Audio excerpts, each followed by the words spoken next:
Hello বন্ধুরা, কেমন আছো তোমরা সবাই? আজকে বুধবার, তো আজকে অনেক সকাল সকাল উঠে পড়েছি। তাও উঠেছি প্রায় 6:45 নাগাদ উঠেছি। উঠে আমার বাসি কাজ সেরে নিয়েছি, কাচাকুচি বাসন কোসন মাজা সেরে নিয়েছি। নিয়ে এখন প্রায় 7টা বাজে। তো আমি দেখো এদিকে আমার রান্না বসিয়ে দিয়েছি। তার কারণ আজকে সকাল সকাল রান্না বসিয়েছে, তার কারণ আজকে মার মেজদি আসবে আর নানান রকম কাজ থাকে। তার জন্য ও যেহেতু বেরোবে, আমাকে সকাল সকাল রান্না করতে হবে, অনেকগুলো রান্না করব, সেই জন্য একটু তাড়াতাড়ি বসিয়ে দিয়েছি রান্নাটা। তো এদিকে দেখো ভাত, ওদিকে উচ্ছে ভাজা বেগুন ভাজা হয়ে গেছে। এখানে আমি পাবদা মাছ সর্ষে পোস্ত দিয়ে ঝাল করছি।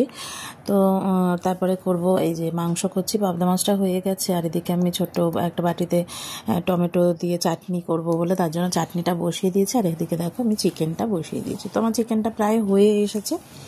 তো চিকেনটা নামাবো, তারপরে ওদিকে চাটনিটা হয়ে গেছে। আর আমি একটু সেমাই বসিয়ে দিয়েছি। তার কারণ মেজদি বললো কি যে না, আমরা তোর অত ঝামেলা করতে হবে না, ছোট বাচ্চা নিয়ে আবার আমাদের জন্য টিফিন কিছু করবি না। তাও আমি ভাবলাম কি যে না, এতটা রাস্তা আসবে তো এসে না খেয়ে থাকবে, যার জন্য একটু সেমাই করে নিয়েছি। তো দেখেন আমার কী কী রান্না করেছি এদিকে। তো এখানে আছে ভাত, আর আছে উচ্ছে বেগুন ভাজা, কুমড়ো দিয়ে ডাল, পাবদা মাছের ঝাল, সর্ষে পোস্ত আর কি, আর আছে চিকেনের ঝোল আর কি। খুব বেশি ঝোল না, আবার খুব বেশি কষাও না। তো এখানে আছে টমেটোর চাটনি, আর করেছি সেমাই। তো এই ছিল আজকের মেনু। তো আর এদিকে রান্নাবান্না সব কাজ বাজ তাড়াতাড়ি সেরে নিয়েছি, কারণ ওরা আসলে আমি যদি কাজ করতেই থাকি তখন কেমন লাগবে। তো এই সব কাজ সাথে সাথে দিদি ফোন করলো যে আমরা চলে এসেছি। তো এই দেখো দিদি আর মা আসছে। তো চলো দেখতে থাকো। টাটা।